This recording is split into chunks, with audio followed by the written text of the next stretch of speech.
Все исторические данные от всех передатчиков, кроме дагестанских горе-историков, указывают на то, что имам Шамиль, да помилует его Аллах, больше навредил чеченскому и дагестанским народам, нежели принес пользу.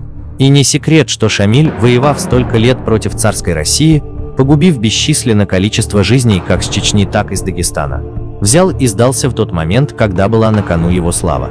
И не важно, сколько он воевал, важно его конец, а каков был конец Шамиля, мы прекрасно знаем.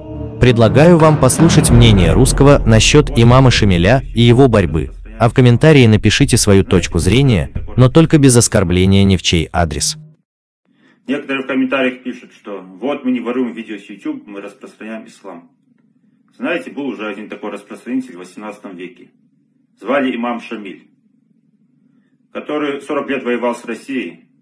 Сотни тысяч дагестанцев и чеченцев отправил на тот свет со словами «Не сдавайтесь русским, умрите как шахиды». Но когда его окружили и у него был шанс умереть как шахид, он просто сдался.